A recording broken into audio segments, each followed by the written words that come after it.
Jairam ji ki, we will cover in this session chemical analysis of foods. When we say food, it has components like proteins, carbohydrates, fats, minerals, vitamins, and water.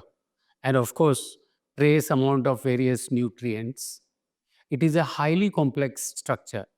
It is very easy to define that it has protein, carbohydrate, mineral, vitamin, water, and fats. But it is very difficult to envisage how they all remain together. It's a very, very complex structure. And when we say it is complex structure, that means chemical analysis of foods is the most complex exercise for analytical chemists. We'll take one by one. We'll take first the proteins. What are proteins? Proteins are nothing but amino acids linked together. Each amino acid has two functional groups. So it's a very unique molecule, amino acid. On one end, that is normally conventionally when we write amino acid structure, right hand side, we always write carboxylic acid. And on the left hand side, we write the amino group. So carboxylic on the right side, amine group on the left side is amino acid. So each amino acid react with the other amino acid in such a manner that carboxylic acid group of one react with the amine group of another. That means the amino acid which whose carboxylic group has reacted will have amino free after the condensation, and the other amino acid whose amino group has reacted will have carboxylic acid as the free at the end of the day. Like this, all amino acids combine together through the peptide bond. The condensation of two amino acids forms a bond that is called peptide bond. So polypeptides and many polypeptides will make protein. So basically proteins are nitrogenous and all foods contain protein. Some will have maybe in traces like honey, and some will have large quantities like pulses. So protein is there in almost all foods. How do we analyze protein? There are two ways we can analyze protein. One is the direct method, where the protein molecule is directly evaluated, estimated. Indirect method, where protein directly is not evaluated, the protein constituent, that is nitrogen, is calculated, and from nitrogen we find out the amount of protein. Let us talk about the direct method. The first method in the direct is formol titration. It is based on the principle that the amino acid group in presence of aldehyde, formaldehyde, will form a compound, a complex called methylene amino acid. It's an adduct methylene amino acid. So what is the unique feature of methylene amino acid? After reacting amino acid with formaldehyde, this group will have one carboxylic acid free, whereas the amino group is already bonded with methylene group. So amino acid and formaldehyde, after reaction, once they make this, the end product will have carboxylic acid free. That can be titrated with the base. So when we titrate with the base, the amino group converts to methylene amino, we have already said. Carboxylic acid remains unreacted, titrated with base.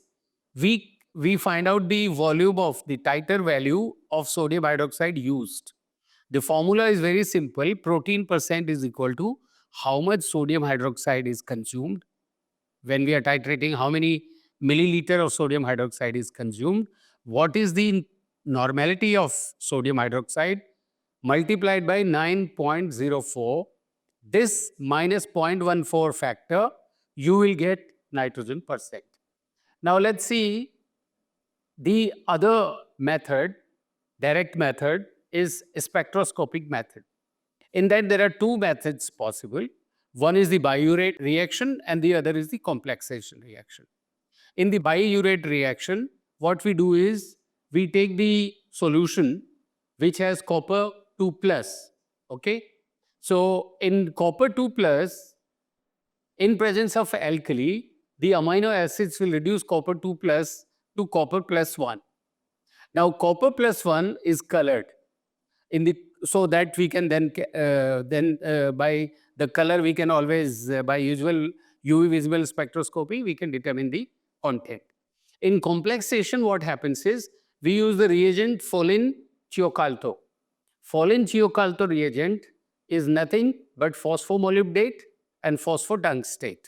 So a combination of phosphomolybdate and phosphotungstate makes an adduct, makes a complex with proteins. It's a blue-purple color. And by spectrophotometric method, we can determine at 750 maximum wavelength, nm, we calculate the concentration of proteins directly. Now, there is a method called Lorry method, which is nothing but same based on Folin Chiocalto reagent. But this is basically for those proteins which are having phenol group, tyrosine and tryptophan. So there, this system is same. The pH is supposed to be in the basic 9 to 10.5, and once the color formed because of the complex, we estimate it by a spectrophotometric method. The indirect method, first and foremost, is we take the compound and digest it with sulfuric acid, strong sulfuric acid. Now, with strong sulfuric acid, what happens is all the nitrogen which is present in the protein gets converted to ammonium sulfate. Now, ammonium sulfate, we all know, in presence of alkali, will produce ammonia. So what we do is we take the sample, digest it with concentrated sulfuric acid. That ammonium sulfate which is formed, we will add sodium hydroxide. Immediately ammonia will be evolved. That ammonia which is evolved from the reaction, we will absorb in boric acid. So we will have formation of ammonium borate. That ammonium borate we can titrate with strong acid, and amount of acid consumed will tell us how much was ammonia, and how much ammonia will tell us how much nitrogen, and how much nitrogen will tell us how much protein. This is the basic concept. So the protein content that we find out will be, if we know the nitrogen, then 1.4 into volume of the acid consumed, the normality of the acid and weight of the sample. Then we will be able to find out nitrogen. The next step is, how do we know protein from nitrogen? So protein from nitrogen is we have the nitrogen content into a factor. That factor will be different from food to food. For example, in the case of dairy products, the factor will be 6.38. In the case of corn, it is 6.25. In the case of grains, it is 5.83. In the case of rice, it is 5.95. Wheat flour, it is 5.70. And in peanuts, it is 5.46. You would ask me on what basis the factor is determined. It is based on, we know how much protein is present. Say, for example, if protein present is 17% in the food, so 100 divided by 17 will give you close to about 6 factor. So generally, for all foods, we take this factor as 6.25. So I will again summarize and tell you, we took protein, added concentrated sulfuric acid, which will make the whole protein into ammonium sulfate. To ammonium sulfate, we added alkali. That produced ammonia. Ammonia we absorbed in boric acid, which will give us ammonium borate, which we titrated with strong acid. There is another method which was developed well before Geldal method, but was not tried that much, did not become popular that much as Geldal. The reason for that was because the principle of this method is little complicated. What do is we combust the whole food sample at 1000 degrees in presence of oxygen. Now what will happen is all the nitrogen which is there in protein will get converted into NOx, nitrogen oxide. Now that NOx we pass through copper, it will get reduced, and that nitrogen which is produced, we will inject into gas chromatograph and we find out how much is the nitrogen. The reason why this method was not popular is because it's not very easy to burn it at 1000 degree. Even if you are able to burn, to collect the nitrogen from NOx was the most complicated. But nowadays, we have equipment which all of this is possible. With the advancement of instrumentation, we are able to do it now in a very automated system, And that's why it is becoming more and more popular, because it gives precise results, it gives more accurate results. The next component after protein is oils and fats. Often, people, you must have seen, people are confused with whether it is oil or it is fat. I just want to tell you that oil and fats are chemically same. There is no difference. What are they? They are nothing but triglycerides or oligoglycerides. If not if some amount is present, di or mono, that is what is oligoglyceride. So oil and fats are all triglycerides. And what are triglycerides? They are the esters of glycerol and fatty acids. So glycerol has 3 hydroxyls. Each hydroxyl is esterified with the acid. So when all the 3 esterified, it is triglyceride. Only 2, it is di. Only 1, it is mono. Normally, naturally occurring oils and fats will have triglycerides. Very little amount is di and mono.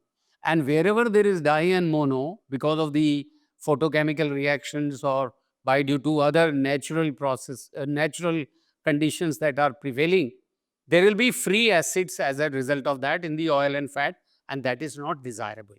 So basically, all are triglycerides, oil or fat.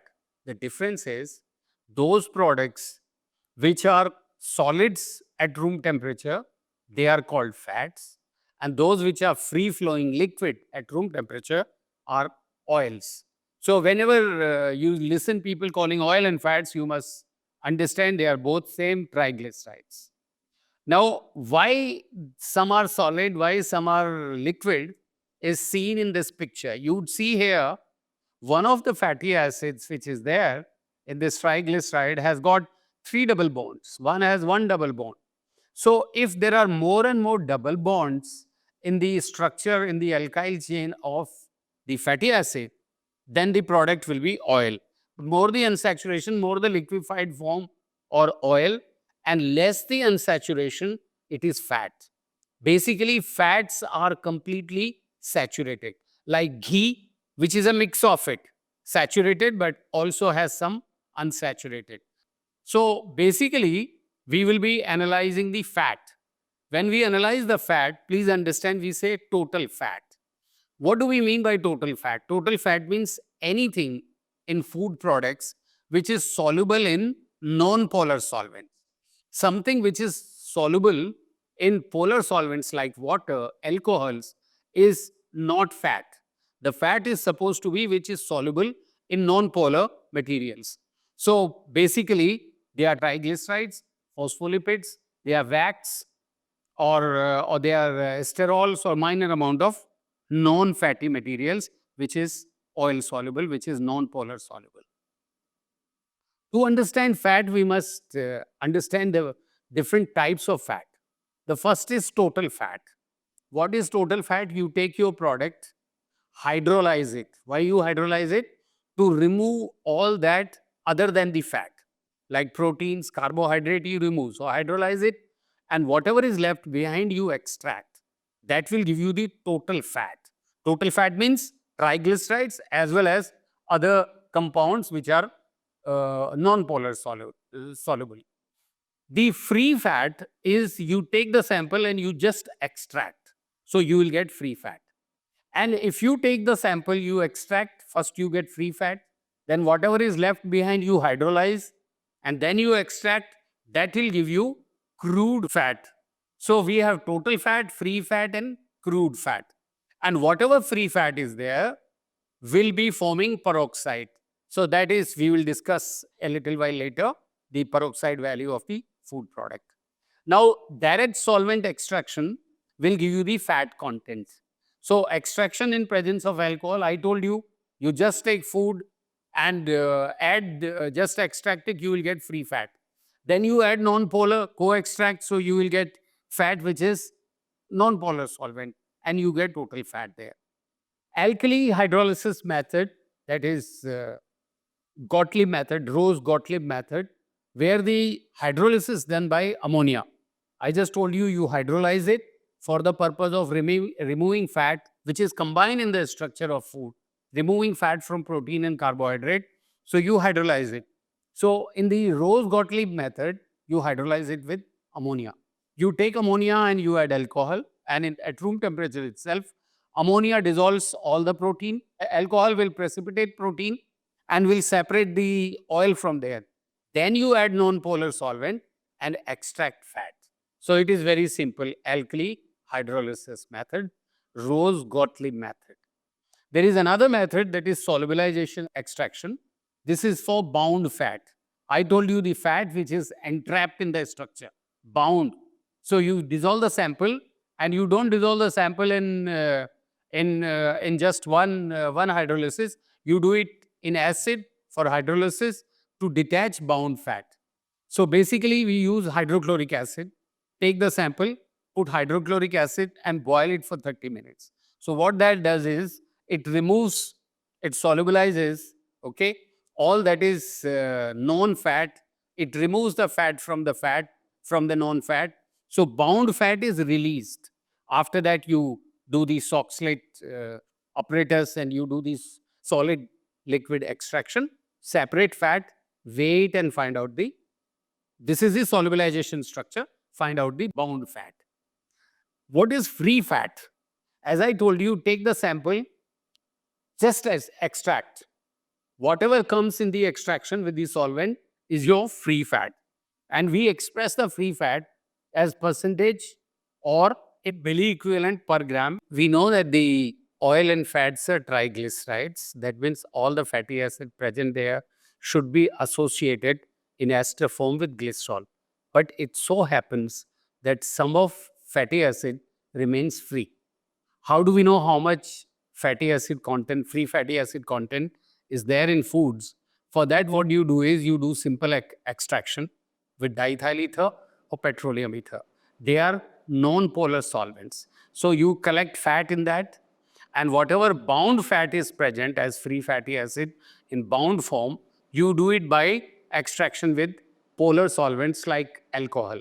So you collect the fat as such, which is free. Once you know the free fatty acid content, you will be able to measure the acid value of the oil and fat. And remember, acid value and free fatty acid is not desirable in oil and fats for food production. So acid value and free fatty acid is one and the same thing. For finding out how much acid value is present in the food, what do we do is, the free fatty acid which we collected, we titrate with potassium hydroxide. Okay? And after we titrate with potassium hydroxide, we find out how much is the volume of potassium hydroxide consumed for this. What is acid value? It is milligram of KOH required to neutralize 1 gram of free fatty acid. It is not desirable to have foods with high free fatty acid content.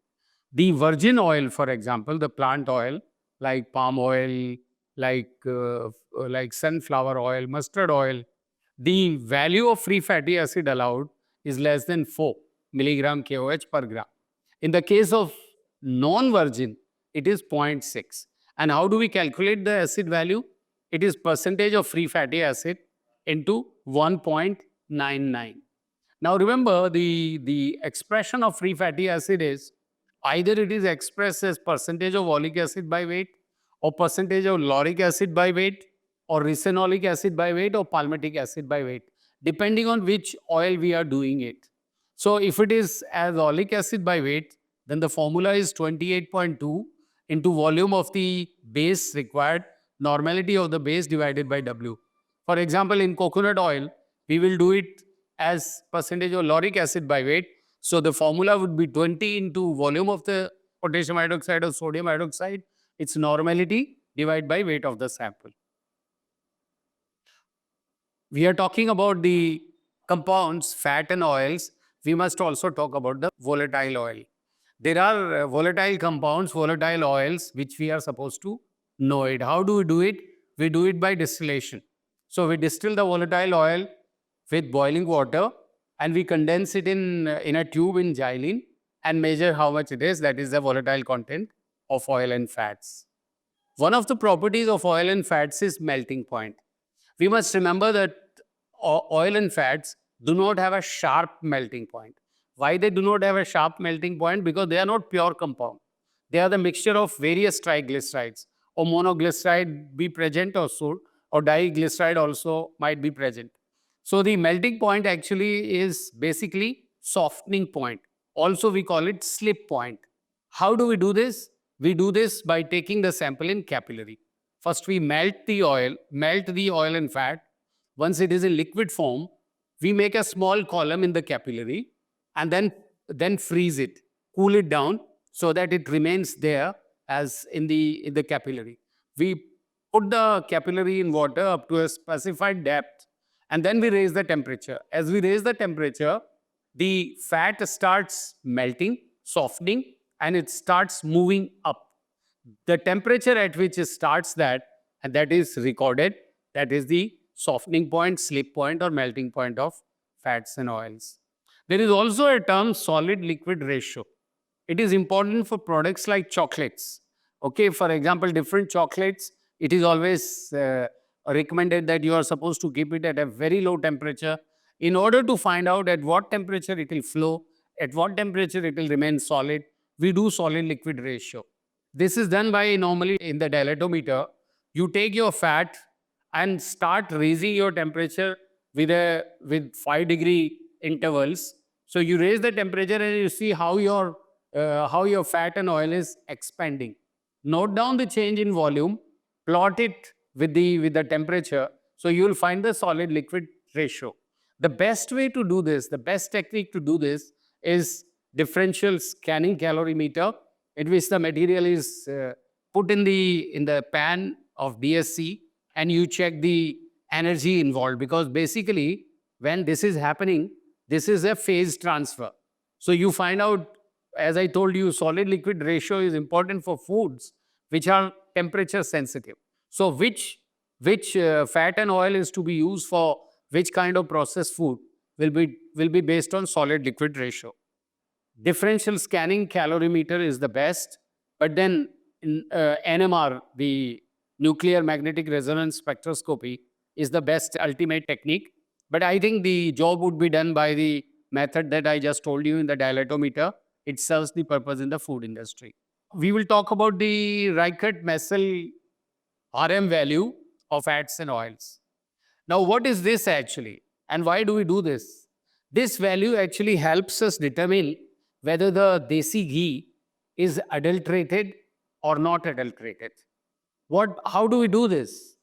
We actually try to find out how much is the high volatile component in this, which is water soluble.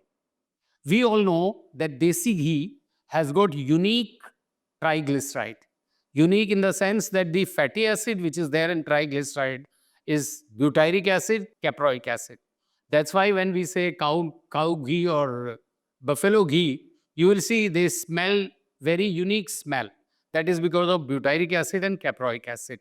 They are highly volatile acids. So what we do is we take ghee, we take oil and fat, we saponify it. Once it is saponified, if it is butyric and caproic, it will dissolve in water. So, and it is high volatile, so it will saponify. This will get dissolved in water. We volatilize it and then condense it. So whatever that volatile component that came out will tell us about the value, the Reichert-Messel value of ghee. At the same time, in the same one, there is another term, that is Polanski value. This is contrary to Reichert-Messel value. Here what we do is we have water insoluble fat, which is highly volatile. In ghee, you have two kinds of highly volatile substances. One is butyric caproic acid, but then there is capric and lauric which is there in the coconut oil.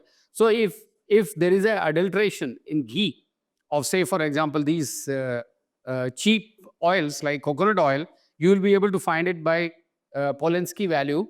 Polanski value is nothing but we take ghee, we saponify. After saponification, what happens is we add water. So whatever fatty acid which is water soluble, we have already seen Reichert-Messel. We have removed it by distilling. Whatever is insoluble remains behind. So basically, Polanski value is opposite to Reichert-Messel value. This is volatile component but water insoluble. What is rancidity? When the food based on oil and fat is left for longer, what happens is oxidation takes place. The food products, as we already know, that there are double bonds in the oil and fats, they will get oxidized. There will be a formation of peroxide. That peroxide will oxidize the double bond, and it will give a smell, a bad odor or a different odor which is not desirable. That we do it by rancidity. By rancidity, we can make out whether the food is going to be spoiled or not, whether it is okay or not. How do we do this? We do it by the Chris test. We take the sample, we add chloroglucinol as a reagent in ether in the presence of hydrochloric acid. If there is a reddish color, it means it shows the presence of epihydrin LDI, and that shows that rancidity is there in the sample. How much rancidity is there? Depending on the intensity of the color, we can do it by spectrophotometer at 540 nanometer as the maximum wavelength. So rancidity and peroxide value, they are almost the same. How do we do the peroxide value? They indicate the same, but rancidity tells you well before the peroxide formation takes place, but it is one of the parameters for food products quality. So how do we do the peroxide value? And the peroxide value, as we know, is the indicator of oxidative rancidity in fats. Okay, it is also the peroxide content in fats. It can detect rancidity. It is nothing but milli-equivalent of peroxide oxygen per kg of the material. How much milli-equivalents of peroxide present in the food per kg of the food is peroxide value. So when we treat the sample with acetic acid chloroform medium and we add Ki in it. So because peroxide is there, potassium iodide will liberate the iodine. We titrate the iodine with sodium thiosulfate and we calculate the peroxide value by normality of thiosulfate into volume of titer value. That is, we titrated the iodine with, that is the normal titer value of sodium thiosulfate into 1000. I repeat, peroxide value is nothing but normality of thiosulfate, amount of thiosulfate consumed into 1000 divided by weight of the sample. Now, next parameter of oils and fats is saponification value. What is saponification? Saponification is nothing. The oil and fats, they hydrolyze. They hydrolyze in presence of alkali. So when they get hydrolyzed, what do we get? We get glycerol and we get fatty acids separately.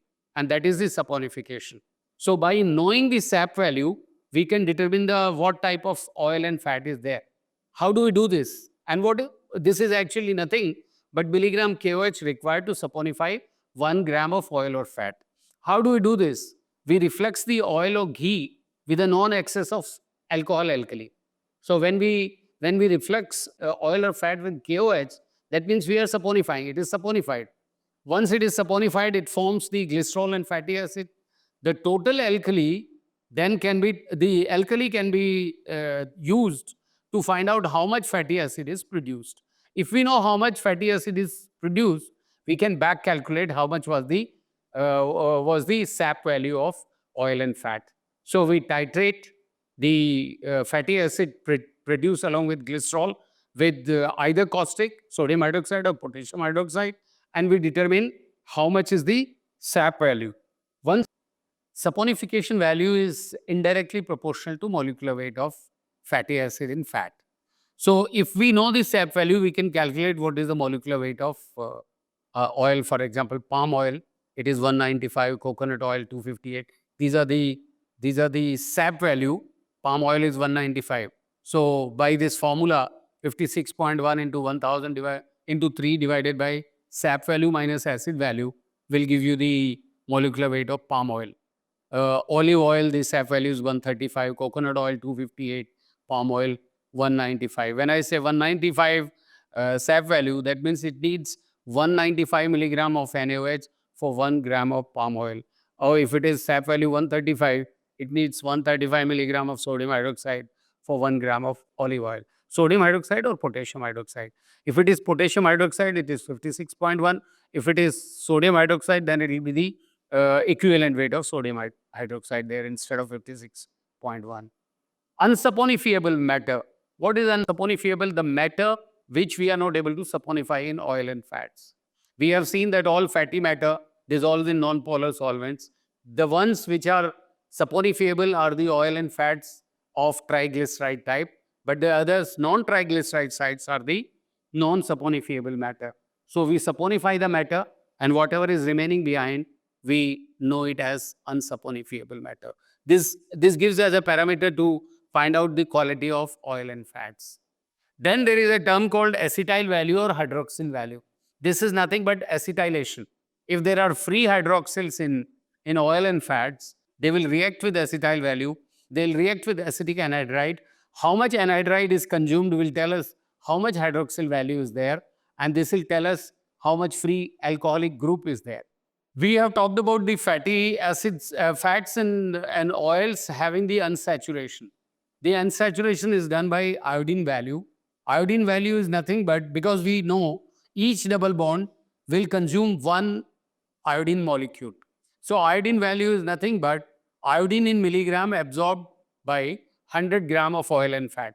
How much iodine is consumed will tell us how much is the unsaturation in this. It will vary from type of oil and the unsaturation level of oil. For example, in ghee, the unsaturation is almost about 35%, and the iodine value of ghee is 34. How do we determine the iodine value? We take the sample in carbon tetrachloride, add excess of Widge solution. Widge solution is nothing but iodine monochloride in glacial acetic acid. Then we add potassium iodide, and the iodine liberated we titrate with sodium thiosulfate. So the iodine value will be nothing but the titer volume of sodium thiosulfate. The normality of sodium thiosulfate, 12 into 12.69 divided by weight, will be the iodine value. These are the values of iodine value. For example, ghee 34.5, groundnut 43.2. This is an experiment where adulteration of ghee is done with groundnut oil, coconut oil, or animal body fat. And this is done at 10%, 5%, and 10% level. Look at ghee when it is adulterated with groundnut oil, 10%, the iodine value increased to 43.2. So if ghee is mixed with groundnut oil, the iodine value will be reflecting it. But suppose ghee is mixed with animal body fat, it hardly matters because their iodine value is matching. The sap value is also matching. So it's really difficult to determine. If somebody is mixing animal body fat in ghee, it is very difficult to find out from these methods iodine value or Polensky or Reichert-Massel method. Iodine value of various oils oils is there. Coconut oil is 7.5 to 10.5, olive oil 79 to 90. You can imagine olive oil, so much of unsaturated. Sunflower oil is 125 to 140 milligram per 100 gram of fat. And look at mustard oil, 98. The ghee is 26 to 38. Now talk about carbohydrates. Carbohydrates are of two types, simple and complex. Those which are simple are monoglyceride or diglyceride, and the complex are starch, glycogen, and fiber. Now remember, monosaccharides are molecules with carbon 6 carbon. The disaccharides is two monosaccharides joined together. So the carbohydrate, we'll discuss first the fiber. We'll talk about total dietary fiber. We take the sample, we remove fat. We know the method how do we remove fat by hydrolyzing it. So we gelatinize with heat stable alpha amylase and to hydrolyze starch. We gelatinize it with that starch. For protein, we gelatinize with protease, and for dextrins, we gelatinize with amyloglucosidase. So we take the sample, we add alpha amylase, protease, and amyloglucosidase. So all these three will be hydrolyzed. We add to this ethyl alcohol. Once this is hydrolyzed, it will precipitate the soluble dietary fiber. We filter it, wash the residue. After washing the residue, we analyze protein and also ash.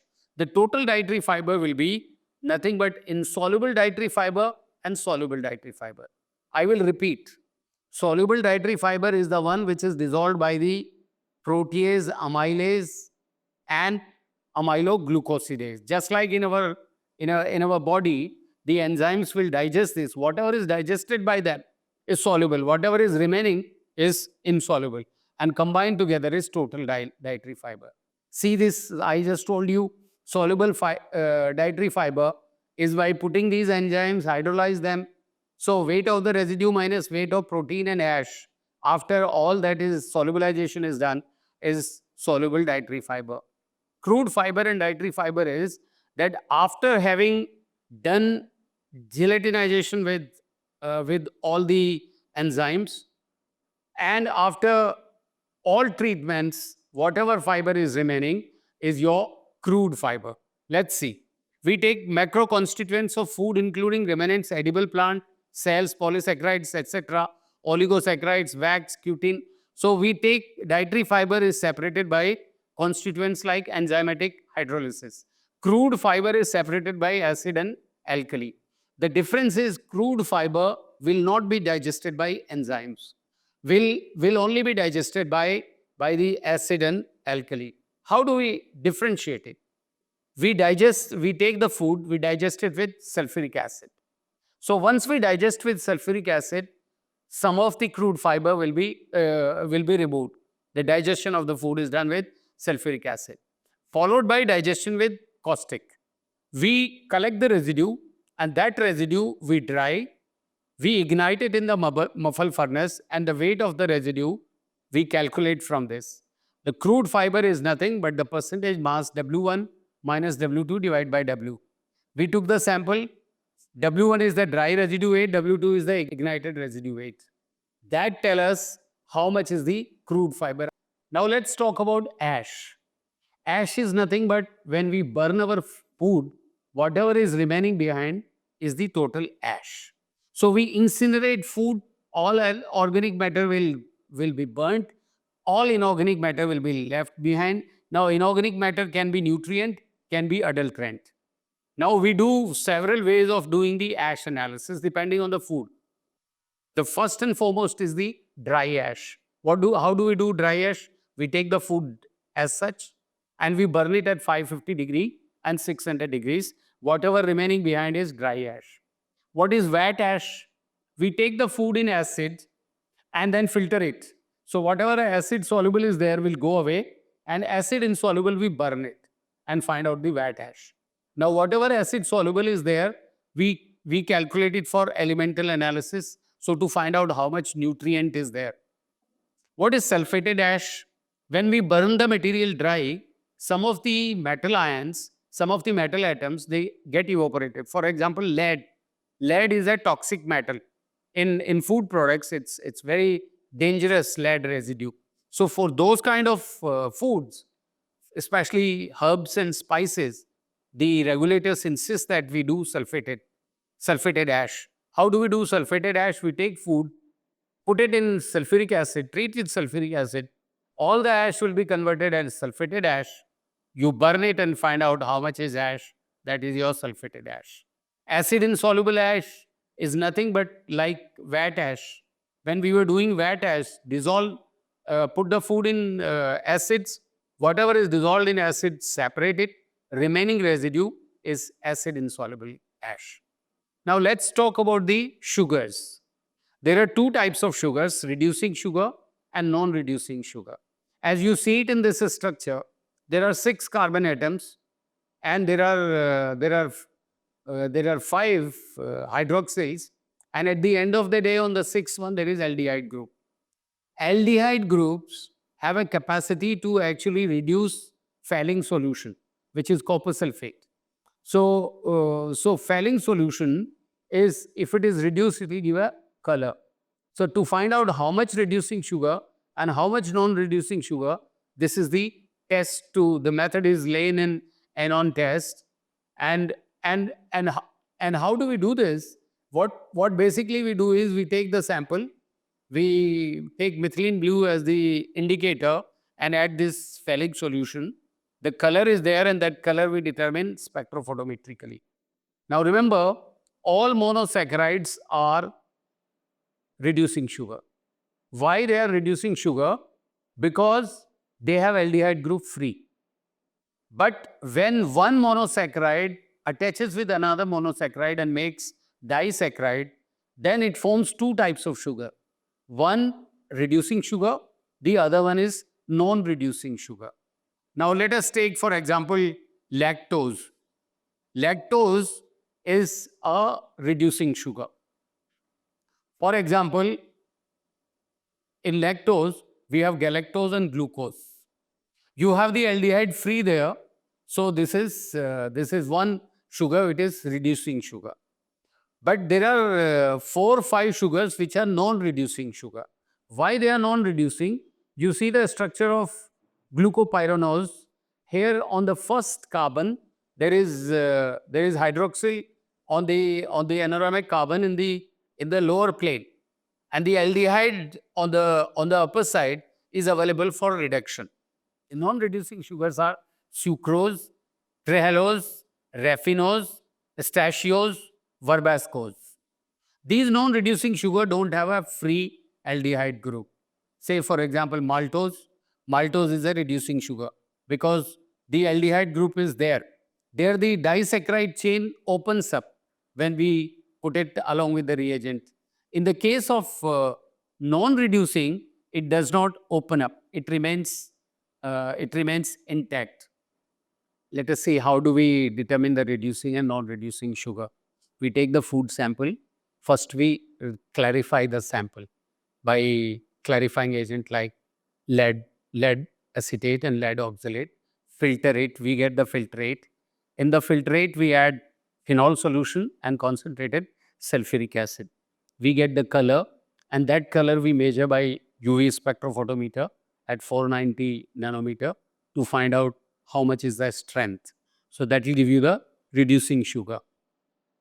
You see the structure of sucrose, which is non-reducing sugar, because that aldehyde group is not available for reduction. And this aldehyde group is in such a manner that the chain is not able to open. Whereas in the case of reducing sugars, it opens easily. The next carbohydrate is starch. In the case of starch, it is acid hydrolyzed or enzymatic hydrolyzed. Okay. So what we do is we leach out sugar by precipitating starch with alcohol. So we add alcohol to the sample, the starch will be precipitated, and to that we add hydrochloric acid. Okay. Resulting reducing sugar is, the whole thing will be converted into reducing sugar. We know very well reducing sugar, how to do it. We have just done it spectrophotometrically. We'll repeat that. So we take sample, we precipitate the starch by adding alcohol. That starch, we convert that into reducing sugar, and whatever that reducing sugar is there, percentage reducing sugar, multiplied by 0.90, and we get percentage of starch. The enzymatic hydrolysis method, instead of HCl, involves we take the sugar with alcohol, leach out sugar with alcohol. That means the starch will be separated. If there is a fat, we remove the fat, and then we take KOH and wash it with 80% ethanol. The starch which is collected is then gelatinized with amyloglucosidase at pH 4.5. That converts the starch into glucose. So basic idea of doing starch content is we convert all the carbohydrate that is starch into reducing sugar. And reducing sugar, we do it by the method that we have just talked about. So from this, what did we learn?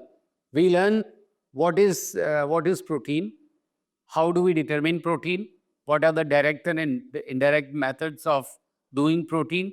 We talked about Geldal method, we talked about Dumas method, we talked about biurate, and we talked about the method where Chiocalto reagent, Follin Chiocalto reagent, where we have this color and do it spectrophotometrically or titrimetrically. We differentiate water content, water activity in food, differentiate crude fiber from dietary fiber. Something which is not digested by enzymes, okay, in the body is the crude fiber. Something which is digested by the enzymes is dietary fiber. Dietary fiber can be soluble, can be insoluble. So what is the significance of ash content? We have seen different type of ash. How do we do it? We do it dry ash, we do it wet ash, we do it sulfated ash. Why do we do all of them? We have learned it. We also have learned how what is methylene blue indicator in determination of sugar, because it's very, very sensitive. So for the failing solution, when we use, this is the best indicator for that. What are the physical parameters used for quality evaluation of oil and fats? There are several. The melting point, softening point, unsaturation level by iodine value. We do it. Uh, we do it. Uh, Polanski method for checking the water insoluble high volatile compound. We do it Reichert-Massel method, the RM value of oil and fat, which will give us water soluble, highly volatile, water soluble like butyric and caproic. Define the iodine value. We have already talked about each double bond will absorb one molecule of iodine. So that is one which tells us about unsaturation. So we have talked about which method. We have talked about how do we do RM value, rancidity we have talked about, because by hydrogen peroxide, the double bond gets oxidized and leaves the rancidity, which is related to peroxide value. So all that is discussed. Thank you very much. I hope you understand it.